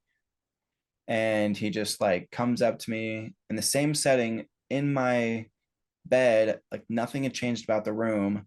And he just comes up to me and he goes, which one do you want? And he was like, I'll make a deal with you. And I knew that it was like the first thing was like basically I could have my fill and like have my greed fulfilled if I got the hamburgers. And then, or I could have the money, I could have all the money in the world. Or if I wanted fame, I could go for the light. And he was like, which one do you want? And I go, that's a trick question. I don't want any of those. And then I ended up waking up and I like felt like there was like that other cross point that I had passed. Like Mhm. now something had made me realize that there are these entities and they are around me and they do want to make deals with me and they want me to falter and they want me to basically come for their power and try to make deals with them. Mhm. And so I was like, this shit's real. And like, no matter what my parents say, like, this stuff is real and I'm going to pursue it.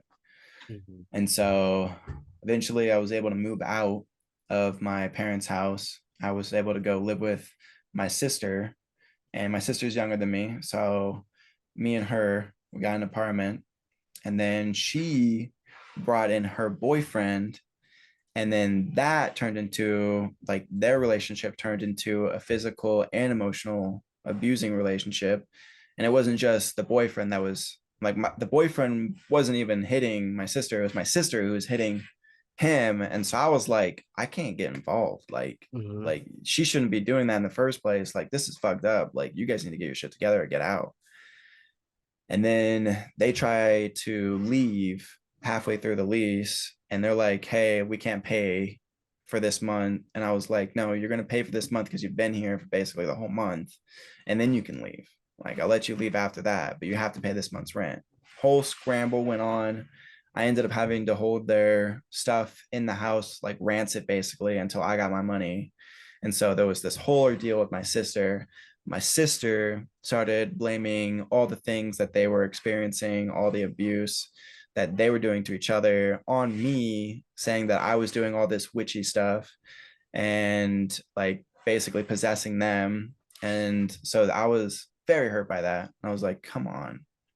Mm-hmm. And so that's when me and my brother, who lives close to me, we decided, all right, we're gonna get out of Texas. Like there's just too much bad vibes. Family's too close here. We don't want to deal with it. We just want to get away from everybody. So we move up to Colorado. And that's when things started just like changing again, going through another checkpoint. I made it up to Colorado. I had two cats. Things were going pretty good. I was with my brother, no family near me. I was doing server life, making some good money, uh, just living my life, starting to do some of the spiritual stuff that I always wanted to do. So my brother was very supportive of me. He was like, yeah, as long as you're not bringing anything crazy in the house, like we're good. And he joked, he knew. And Yeah. he's like a I mean, green thumb. obviously, yeah, Yeah. growing up with you. Yeah. And he's like a green thumb. So like we had plants in the house and it was just like a very peaceful, nice, calming kind of situation we had going on for about 2 years. We lived together. And then uh that's when I started working with a crystal warehouse shop. And if you've ever had crystals, been around crystals, or anyone has, like there's something about seeing huge gigantic crystals that just makes you're like what the hell, like this thing is so interesting. And since I worked at the warehouse, I was constantly around thousands upon thousands, like hundreds of thousands of crystals worth hundreds of thousands of dollars. Mm-hmm. And since I was the only one that worked at the warehouse besides my boss would leave and I would be able to mess around with some of these huge cathedrals, these huge crystals, and do some very unique, interesting things with them. One in particular, there was like this cathedral set that I was packing up for one of the customers, and I put them and arranged them in this like towering domino effect. So the biggest one was in the back, and then there was smaller ones that led down the sides, and then there was like these smaller ones that I was able to fit my hands through. So I Mm-hmm. fit my hand through those and just started like meditating.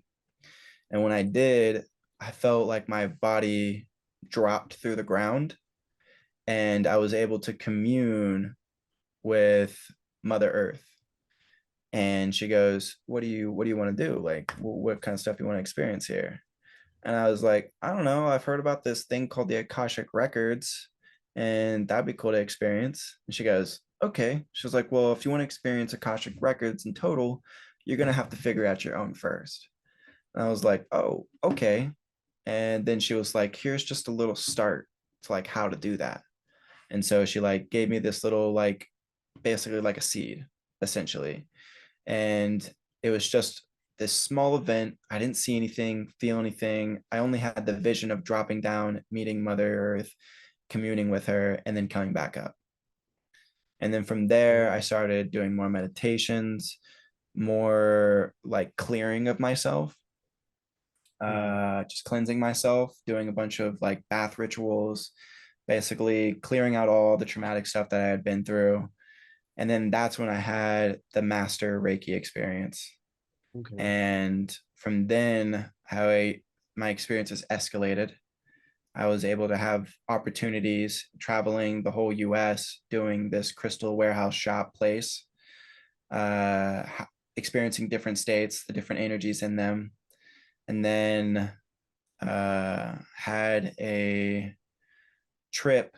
I had a psychedelic trip for the first time in like 2 years at my grandma's house that she let me house sit for like a whole week. So I tripped through the entire week, had some very profound experiences where I met my higher self, saw myself as who I actually was, and met some other entities that were there to basically guide and protect me. Your spiritual family. Exactly. I had another guest that had spoke up on higher self and spiritual families, but he was also able to see like other entities out in the world too. So I'm familiar with these type of things. Yeah. Okay. Yeah. And so after I had that experience, a few months later, I had I can't remember what it's called. I had like I hit this point of my healing that it basically broke my body, Mm-hmm. and I had my neck like basically gave out, and I don't know if it was like a bulging disc of my vertebrae, Mm. but I basically couldn't work. And so I had to stop working. I had to basically sit still, and I had to wait, and I had to heal myself physically. And at the same time, I was also moving to Utah because I decided to be an LMT. And so for 2 months after I had this chronic neck thing happen, um, I basically just worked as or went to school and basically healed myself physically. And then I went through all these new experiences. I stopped smoking weed again since Colorado it was legal. I smoked there, Mm-hmm. but I stopped smoking again, stopped doing all the drugs, stopped drinking, basically got my life together, went to school, was figuring out my stuff. And then halfway through school, they told me that I didn't have to have an LMT license to become a Reiki practitioner. And I was like, oh, like that's interesting. Like, so I could like start that business now. And by the time I'm out, I could have like a pretty good business going. And so I was looking up other Reiki teachers. Since the school provided the first level, I just needed the second level. And so after having gone through this traumatic healing process for the last 5 months and healing myself, when I went to go to the Reiki teacher, she saw how strong I was. She saw that like I had these abilities, and she wanted to help me get them out. And so she provided me with other people to go and see. And whenever I was going through what they call an attunement, Mm-hmm. which is basically like the teacher giving this doorway and opening that doorway for the Reiki energy. And when I was having that attunement, I saw the shadow man. Mm-hmm. And because they talk about having a guide for your Reiki like experiences. And so they were like, call forth this guide. And when I saw him, it was just a shadow at first. And I was like, why does this feel and seem so familiar? And then the shadow like basically went away, and it was that dude in the red vest and the white beard, the top hat. And I was like, oh my fucking God. I was like, you're the motherfucker that's gonna be guiding me? Like, that's what you've been here for? Like this whole time? And so I had like a laugh. He laughed, and then he like handed me this gift. And basically, the gift was the gift of self healing and healing Mm-hmm. others, and was like this light essentially from the darkness. He was like, now that you've gone through all this dark stuff, and now that you've stopped asking for it and you want to experience the light and the positivity and give this to others, like, I'm going to give this to you because you gave this to me.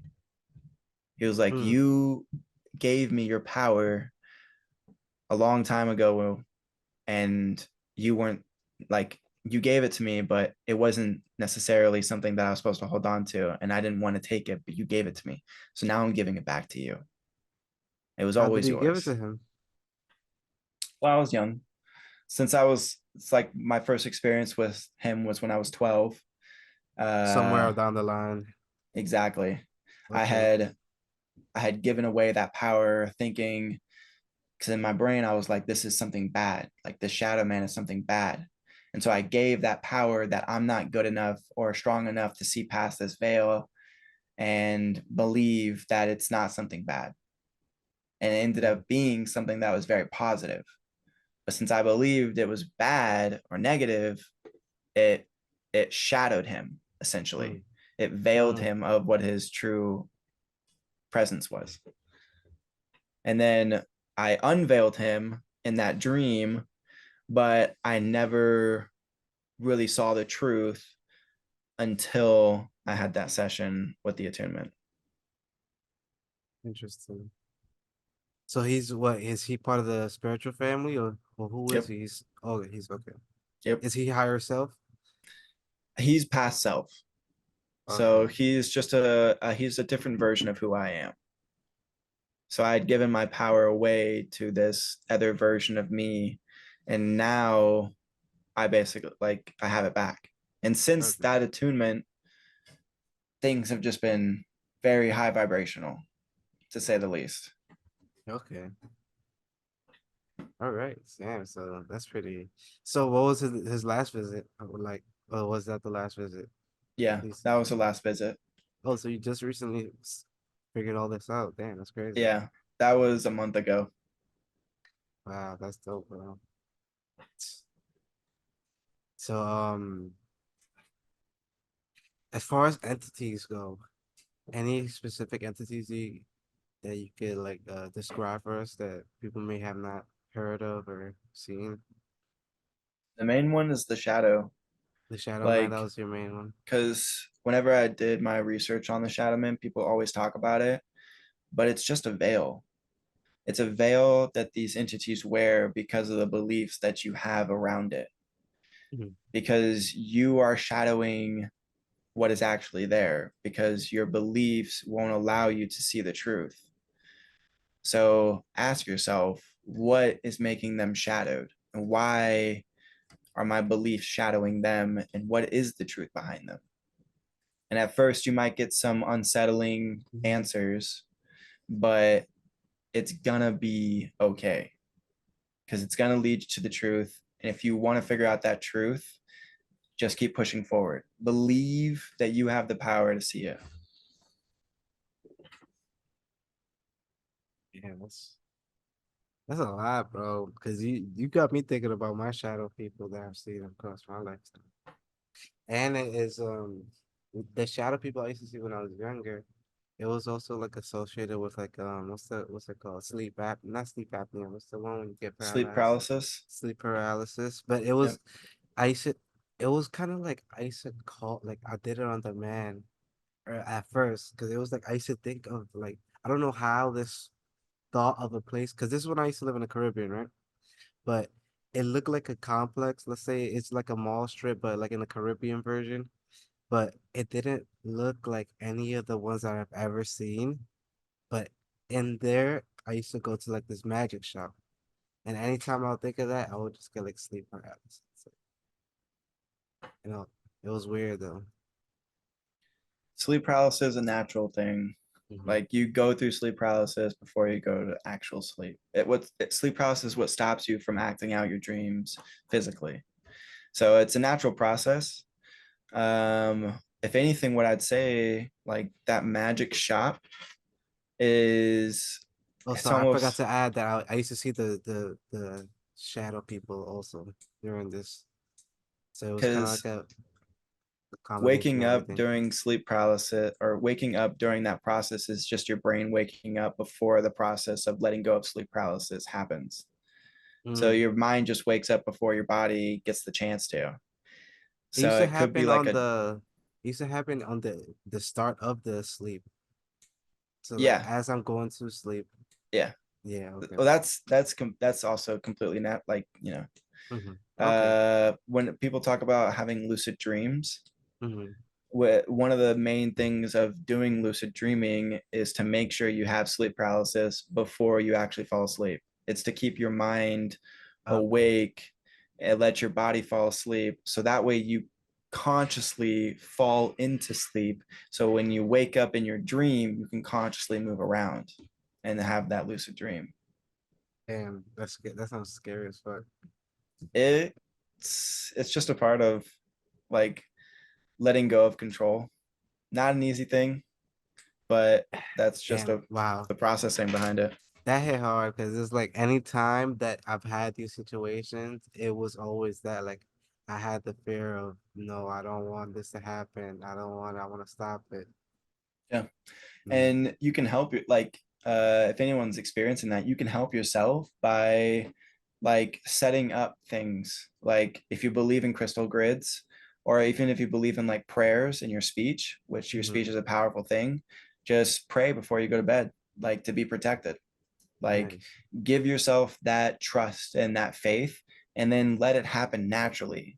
Don't try to force anything, because forcing things is only going to make you like lose trust in yourself a little bit more. If it doesn't feel quite right yet, then it's not going to feel quite right yet. But allow that process and that belief and trust within yourself. So when you do and decide to go through those experiences, you can go through with that trust in yourself and believe that it's going to be okay. Okay.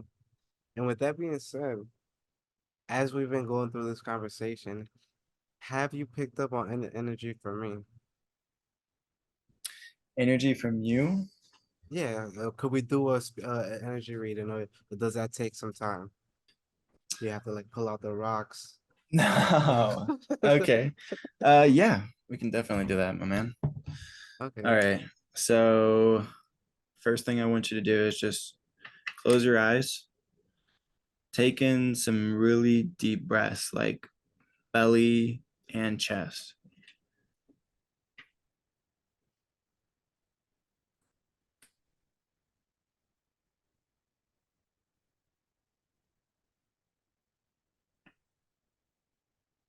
And as you're doing that, I want you to think of some key word intentions that you have for the session.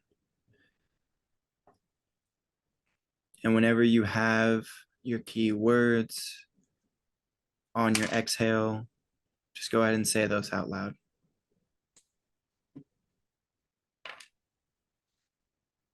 Understanding.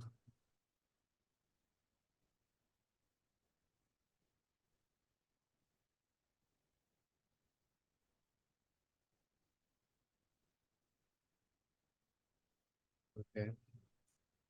All right. Um, Now, continue to close your eyes. And I want you to become aware of your space and your surroundings. Take in all your senses, what it sounds like, what it smells like, the moisture in the air, what it feels like, even psychically, and what things you're seeing as as your eyes are closed.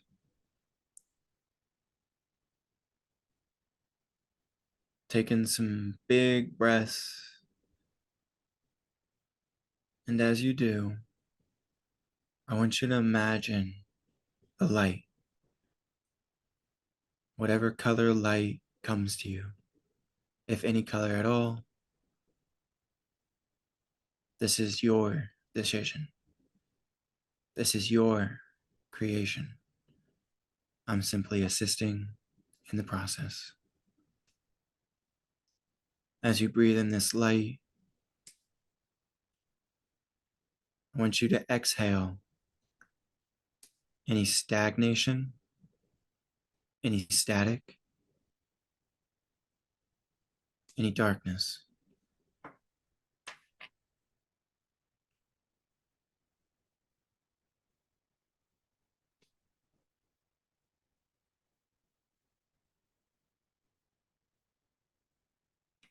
Now I'll ask you, what are some of the words, feelings, experiences, thoughts that come to mind whenever you hear understanding. Peace.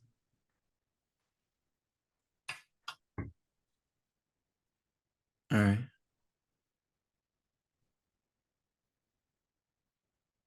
Center your energy in your heart. Take some big, deep breaths into your heart, filling it with peace and understanding. Understanding your heart and the truth of your heart.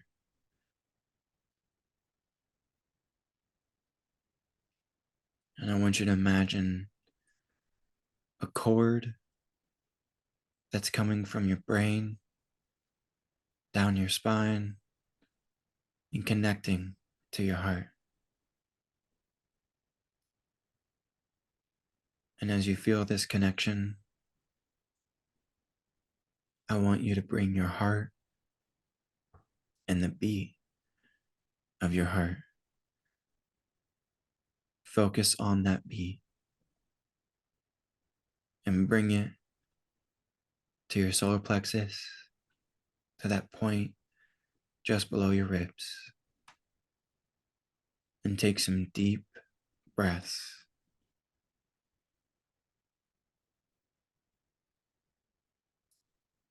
And imagine that light coming in to this area and filling and expanding and going beyond the physical body and expanding your aura. And as you are breathing, this aura is contracting and expanding. And now ask yourself within yourself, what is preventing me from having peace? What is stopping me from understanding? And the answers do not have to come immediately. Allow yourself to trust and faith that these answers may show up randomly, synchronistically. They might come from other people or things that you research, things that you hear. And I want you to take note of whenever you feel a bell going off or whatever your sign is for, hey, I gotta take a look at this. And imagine it like a side quest for your main quest. Have fun with it. Bring that childlike curiosity to it and allow that curiosity to expand further than just curiosity and bringing that knowingness into yourself as you look deeper into the rabbit hole that leads you through the roots, through the grounding, and back to the top. For when you go so deep, you end above.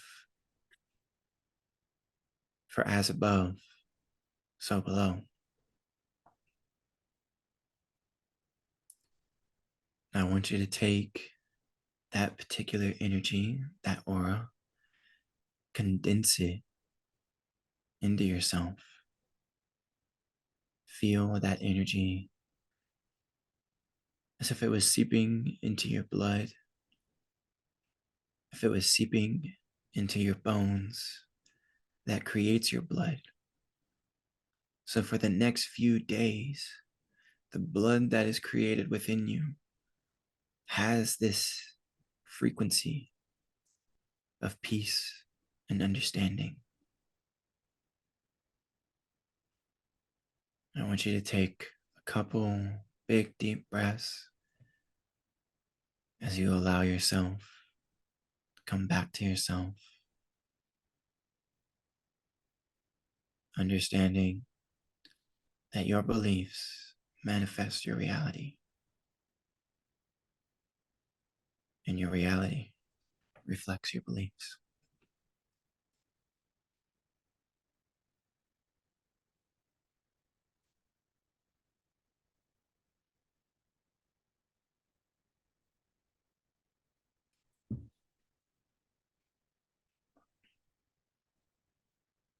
Man, that was deep. I never felt that.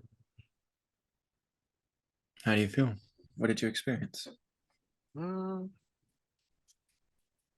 it was a mix of things. It was a mix of things. Felt like I saw myself, true self in a way, or maybe something I wanted to be. I don't know. It's weird to explain. Felt magical. Well, try to explain it. I don't know. It just felt like I also felt myself like being skeptical though. Even though when you ask what was the thing that was keeping me away from it, finding the peace and understand that the answer was myself. And I kind of saw myself like in a weird way, like a phoenix. But yeah, that was I don't know, that was deep. Use use that energy. You didn't just see the phoenix for no reason. Use that energy. You are allowed that. Allow yourself that. And that skepticism that you saw is only natural. It's a belief. All your beliefs manifest. Allow yourself to process, like I said, for the next few days. Hmm. Explore. Okay. And if Yeah. I will say this, if you want a full session, right now I'm doing the first 10 people that I see free sessions. So it's a whole hour for free. The Nice. information, ZenStarAlchemy. You look me up. Yeah, all You that find info is gonna my, be down in the description. yep. Okay, that was all right. So well that was a good note. So let's so let the people know where you are, where they can find you, what you're working on, what can they expect next. Yeah. So ZenStarAlchemy is the business that I have. You can find me on Instagram, find me on Facebook. ZenStarAlchemy.com is my website. You can also DM me at Can you ZenStarAlchemy@gmail.com. so is Zen Star? Yeah, Okay, Zen, Star Alchemy. okay. Yep. All right. Like I said, first 10 people that I see, free sessions for a whole hour, and it's distant Reiki. So, what you saw with Sunny is something that I would take you through. It'd be a lot more in depth. I'd have you do intake forms, all that stuff. Um, yeah. And what I plan on doing next is more podcasts. So if Sunny is interested, I could do more stuff like this. I will be on other podcasts. I do make my own media Okay, as nice. well. So that's what you can expect more of. Okay. Like I said, doing LMT stuff. So I'll also be a massage therapist if you're in Utah. Nice, nice. That's dope. All right. So and all that info is basically on the website, or they could go check it out on Instagram, and it'll lead you there. And Yep. Or you can okay, email me and you can DM me personally. You can find out all that stuff. You can ask me questions and I'll help you out. all right. And just like that, guys, it's been a great episode. Peace. All right. Thank you, Sunny.